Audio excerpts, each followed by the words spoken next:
Uh, Mac, it's wonderful that we can be back with you again this morning to come and hear some more of your stories. Um, Thank you so much for agreeing to have us. And it's over to you. Okay. Um, Most of my stories involve something going wrong. If everything went smoothly, life would be a lot easier.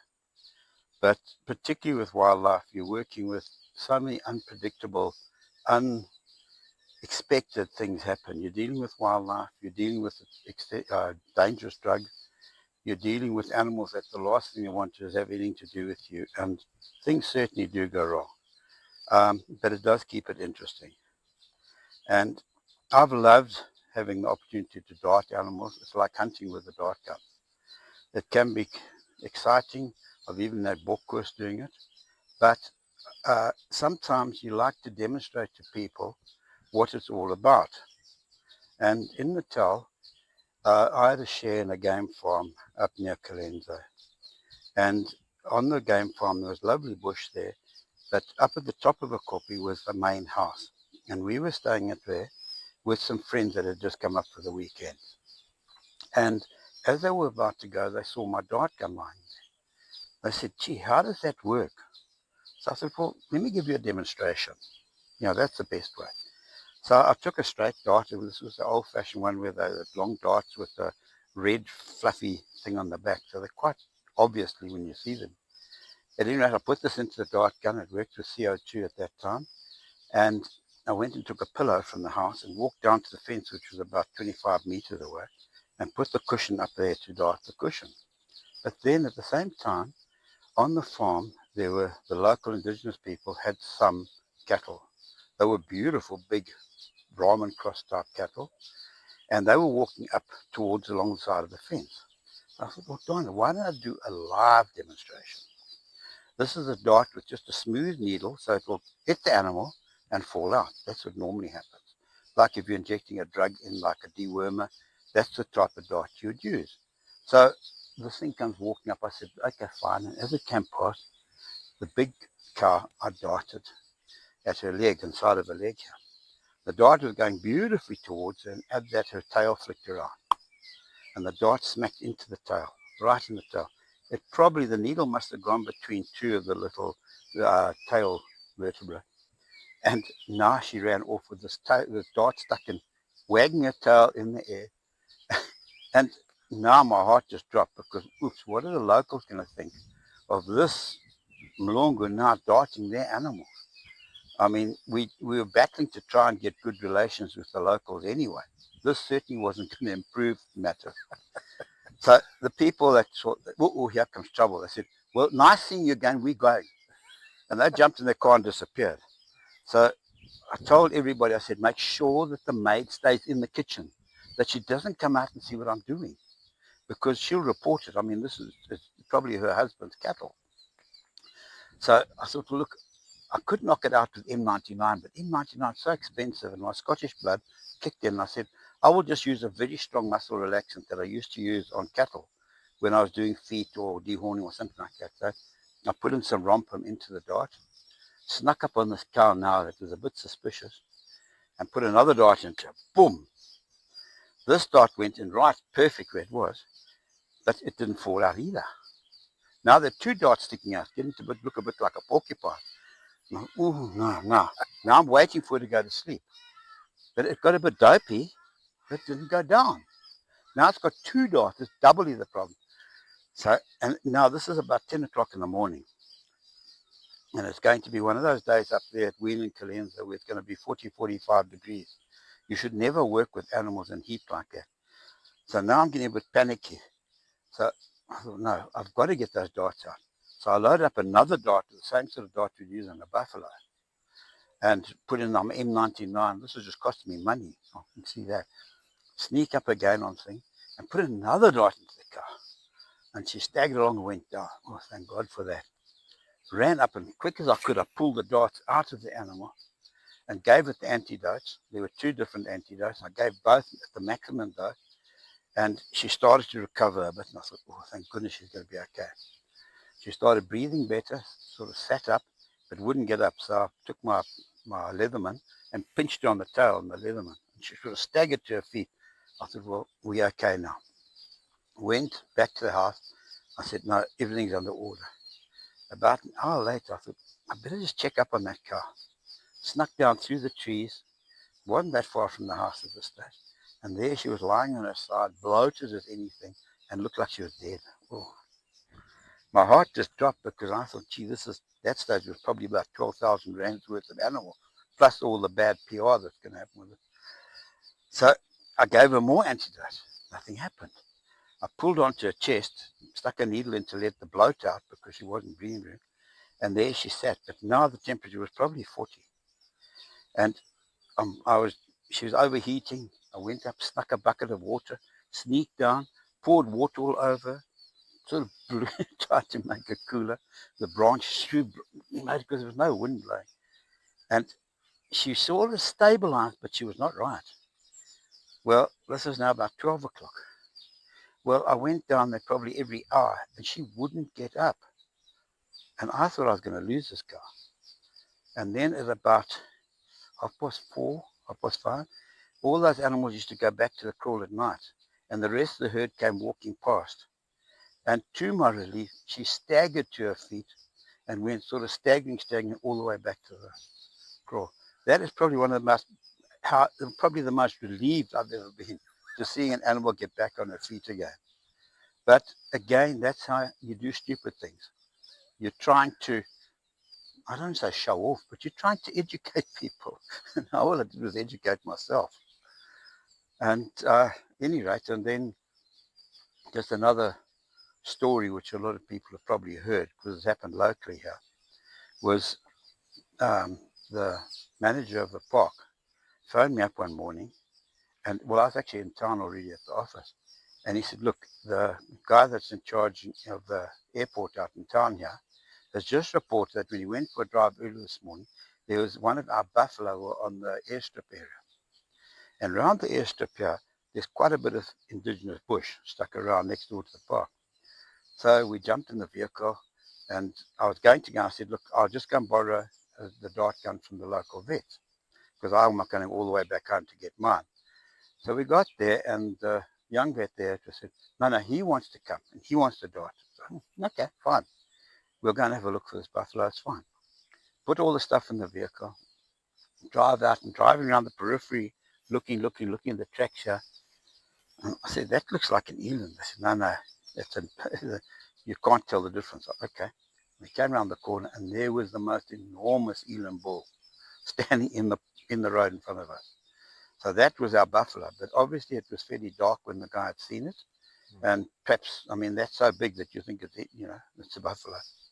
Anyway, so I said to the young man, okay, what do you want to do? No, he wants to stand up there, and we'll move the animal to him, and he'll hide in the bush, and when it comes past him, he'll put a dart in it. Okay, picked up. I said, well, do you know what dose to use? Yeah, he knows. Okay, let's not argue with the guy. He knows what he's doing, that's fine. So we put him there, and then the manager and I went down, and we moved the animal up, and we heard the shot. Doof! And I shot him. Was that good? Yeah, he got it.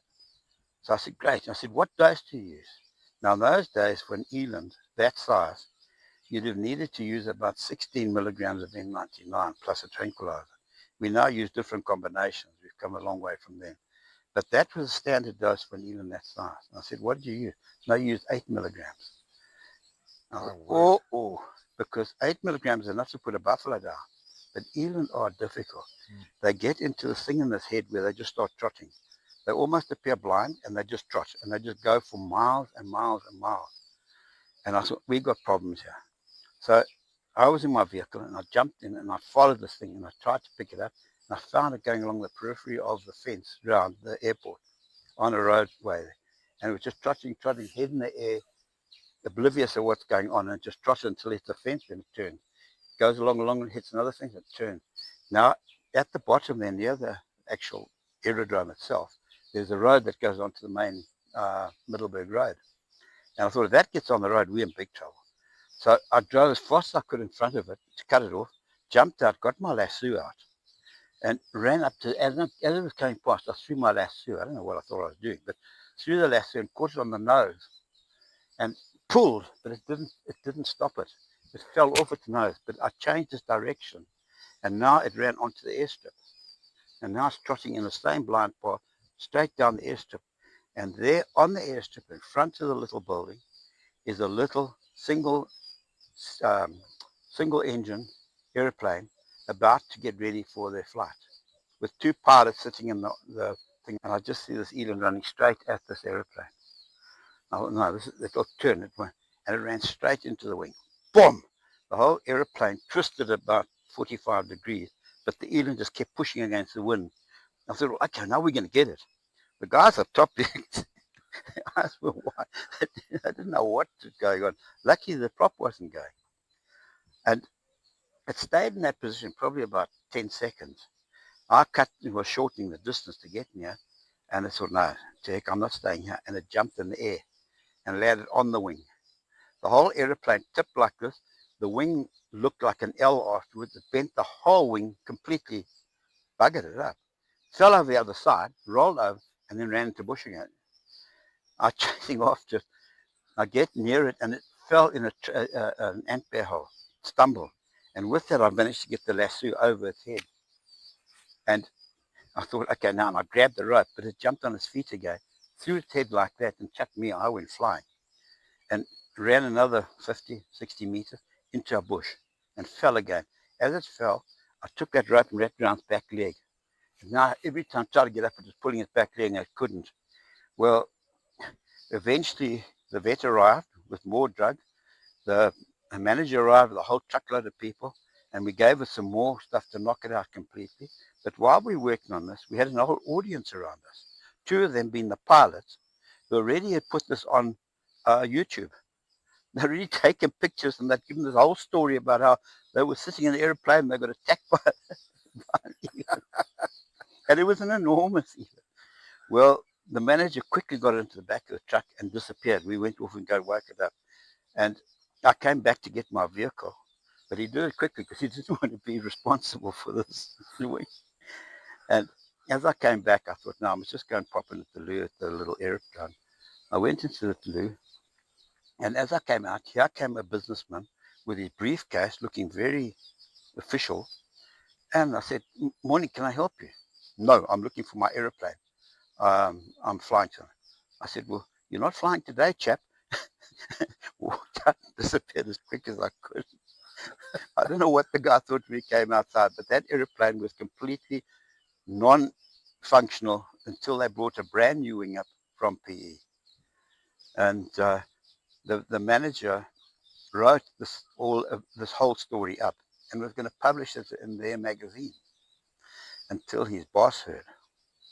He said, you are not publishing that because they're Aerodone. They're going to hold you liable, or the park liable, for that you just don't publish it. So that was an interesting one. Did the pilots kind of understand that, or were they also fed up like the businessmen? I think they actually were absolutely flabbergasted. I think it was one of the most exciting things that ever happened to them. Okay. You know, no, they didn't get cross with us. They were just dumbstruck. Amazing. Yeah. Yeah.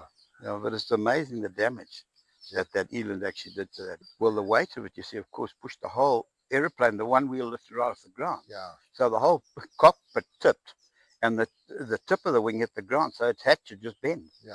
Where's the weight of that? Because I think that weight, look, that eland must have been close to a ton. Yeah. So, yeah. Yeah. And then, as I say, things sometimes can go horribly wrong. One of my clients down, he was my client until after this episode, then I never did any more work for him. So I think it explains what happened. What happened, they had a buffalo that escaped out of their camp. It was in a fairly rugged area, but they wanted me to go and dart it. So I asked them what was the size of it, and they said, no, it's a heck of a big buffalo. Well, I loaded a dart expecting to see a heck of a big buffalo. But when we finally found it, was probably about 4 years old, which was not a huge buffalo, but still big enough and nasty enough to be quite a handful. And after a lot of battling, we managed to finally dart it in some really rough, donga-like type of area. And the guys came along with a TLB, and we put this buffalo inside my cargo net, tied it up with a rope at the top, and they hooked it onto the TLB, lifted it up, and they went up to the cruiser to try and load in the cruiser, which would have been fantastic and simple. But there was a big bar that was well along the top, and we couldn't put it into the cruiser. So now we're sitting, we can't drive it out with it in the net like that in the TLB. It couldn't breathe properly. So we sort of trying to work a plan, and the one guy followed us in his brand new Toyota double cab. And he said, well, put it in my double cab. It didn't have a canopy on the back. I said, it's going to be a tight fit. We'll have to tie him up with these horns against the pole up in front, so he can't fall out, you know, the roll bar thing. Okay, we'll try, and pushed it in, and we managed to just get him in and close the tailgate. And we said, okay, go. And they had to drive for quite a long way to get out to where my vehicle was parked, where I was going to jump in, and I sent Jenny to go off with another vehicle to go along and open the gates in front. And they took off to go along and take the buffalo back to where they wanted to, which wasn't that far. I jumped in my vehicle and reversed straight into an entry hole. Godonk. Now I'm stuck. And I just see him disappearing over the hill in front of me.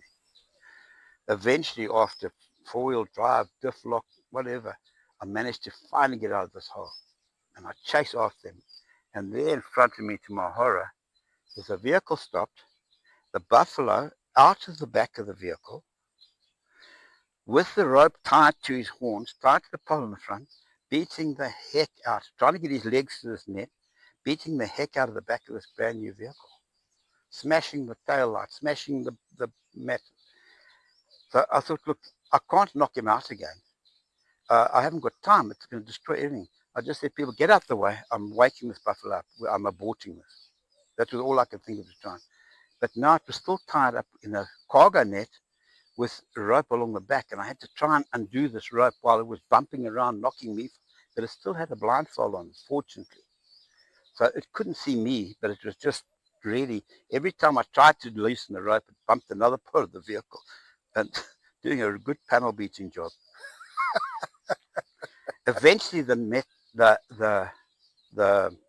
netting, the cargo net fell off the animal, and now it was on its legs, but it was still going mad. And I thought, I've got to get this rope off this animal. So I got in the back of the bucky and was trying to work a way I was going to release the rope. And I had my Leatherman out, which fortunately was sharp at that time. I was about to cut the rope when the buffalo knocked the blindfold off with one eye against the vehicle, and it could see me. Now it didn't like me, and it spun around and tried to jump up at me, now beating the opposite side of the vehicle that hadn't been damaged yet.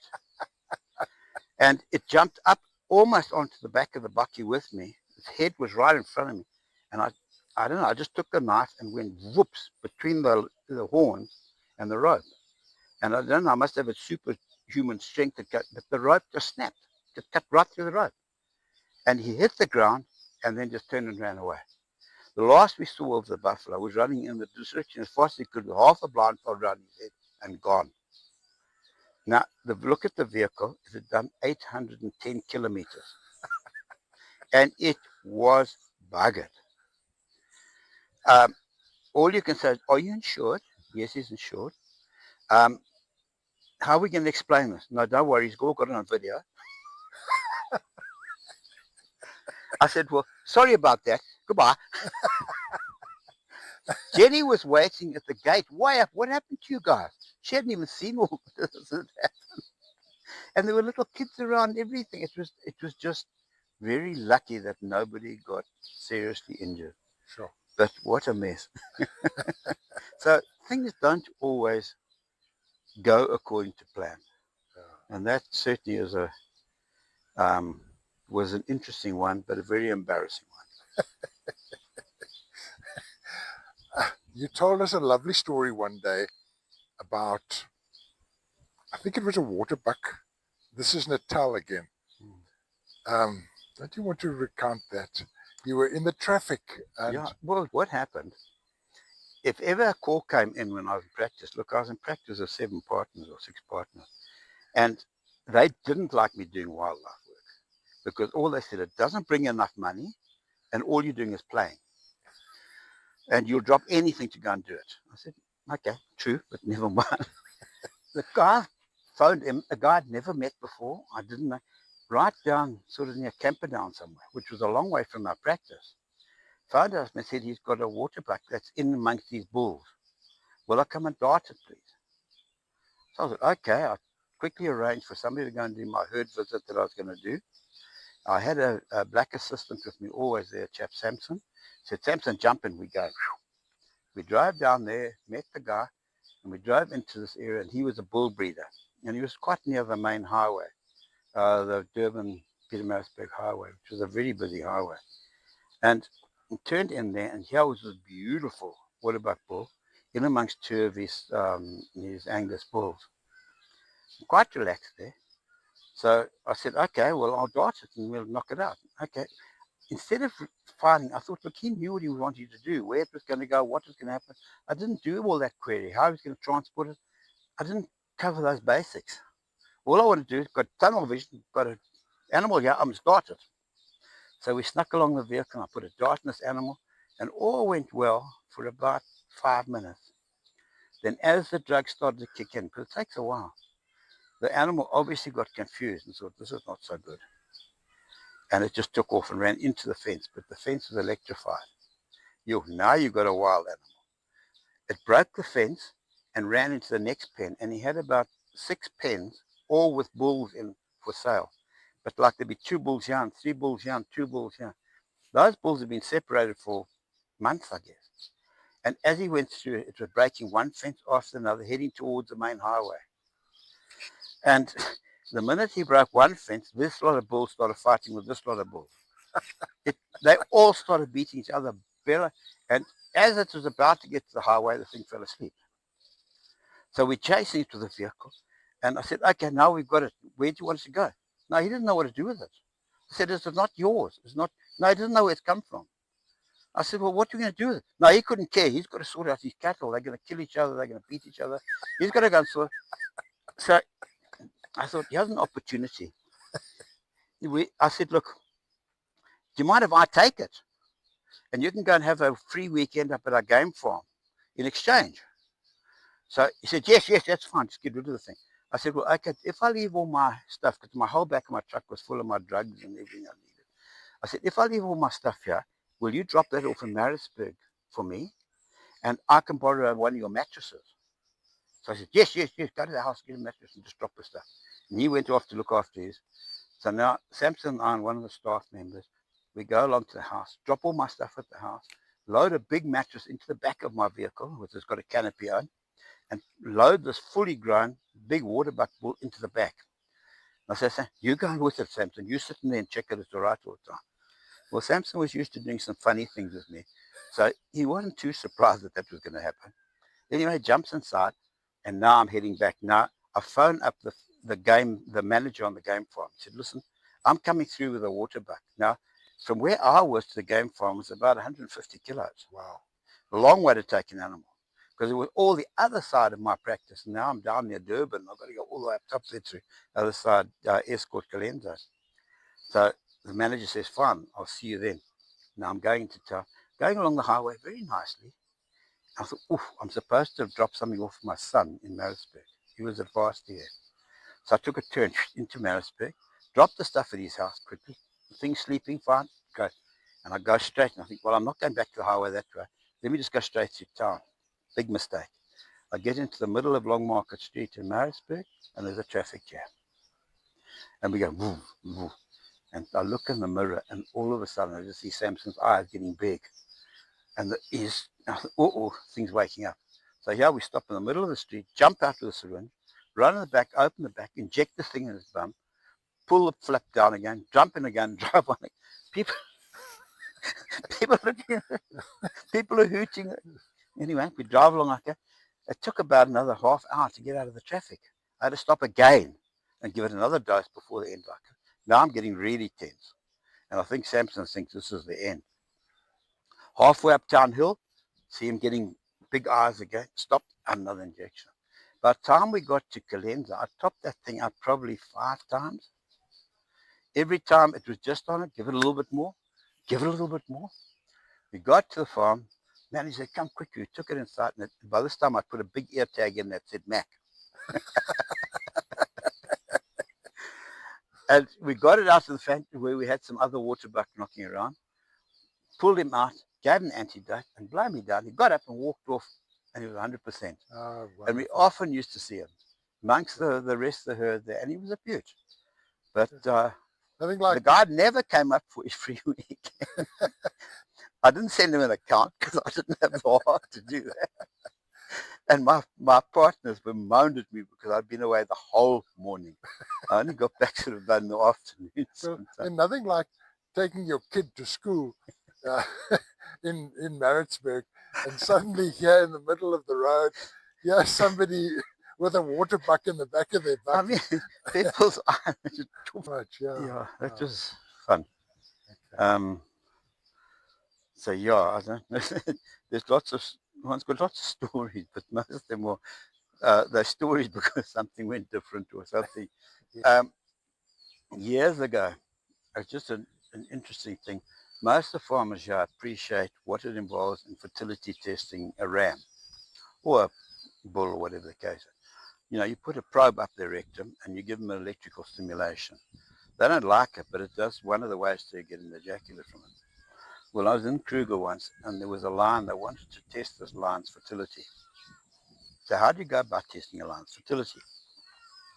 You go out at night, and you first of all shoot a zebra, cut its guts open, let the guts all hang out, and drive in about a kilometer by kilometer by kilometer by kilometer, dragging it to leave a scent trail.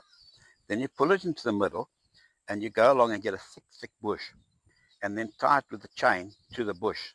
So anything that comes in has to come from one side. And then you go along and park your caravan, where you're going to sit in the caravan and wait for the lions to come in. And you play the most awful, awful noise. It's a tape recording of hyenas cackling and jackals squawking and lions roaring. And that's what attracts these lions to come in.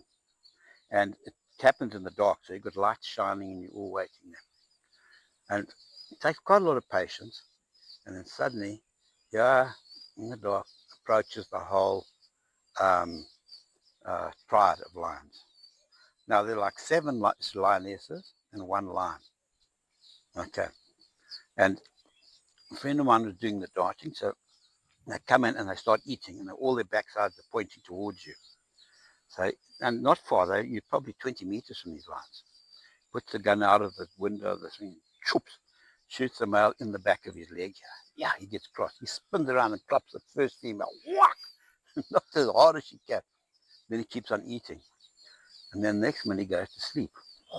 With his head in the meat, fast asleep. Now you've got the rest of the lions there. Now what you do? Now we've got the park rangers there as well. So they have to get out and start shouting.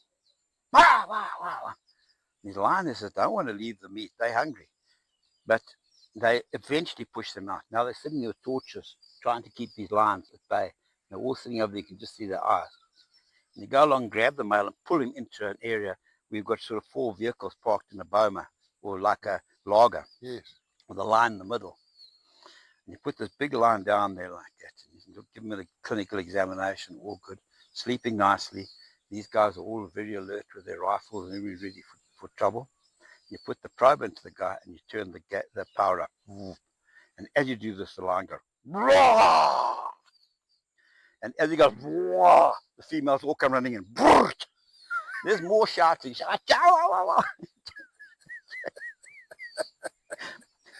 And you have to keep doing this to get the semen. So somebody's sitting there hoping to collect the semen, and you keep doing it.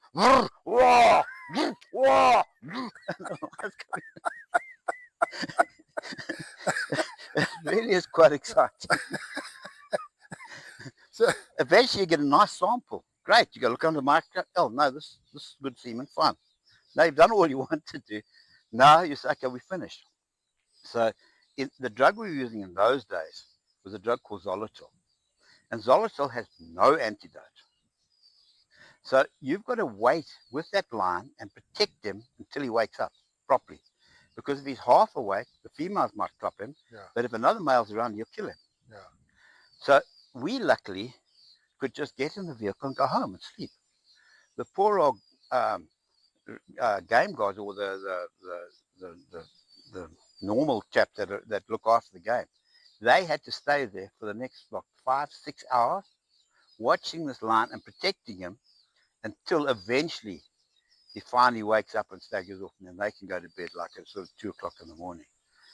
But that's the sort of thing that makes it interesting. Yeah. And we were doing a lion in Shishleri once. My son and daughter-in-law, they were doing the monitoring and the reintroduction of lions into Shishleri and Pelosi. And they had a one-eyed female lioness. They wanted to change the collar on because it wasn't working that well. And she was in a little coalition with a male and about another 2 other females. So I was there with Dave Cooper, who was the vet at Parkwood at the time. And he had a Land Rover with just a canvas canopy on the back. And we went along, we shot in Nyala, did the same thing, made a blood child, put it around, started playing this horrible music that animals crawling. Oh, it's awful in your ears the whole time. And to try and attract these things in. And it wasn't even dark. And here the lions came in. And the female went straight to the carcass and started eating. But before we could do it, the lion came along. Now in the back of that vehicle was my daughter-in-law, my son, me, the Parks Board vet, and my black assistant Samson again, sitting inside the back squat. And the lion comes along and puts his head right inside, looks at us. His nose is this far away from it. Whoa! You see, got no fire on, got nothing.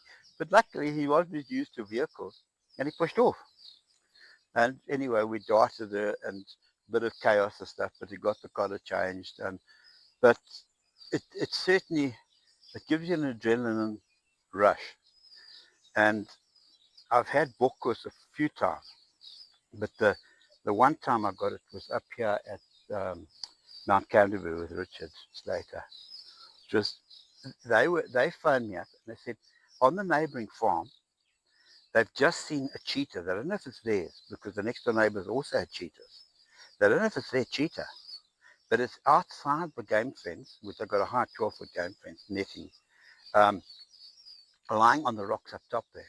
Well, I come and try and capture it for them.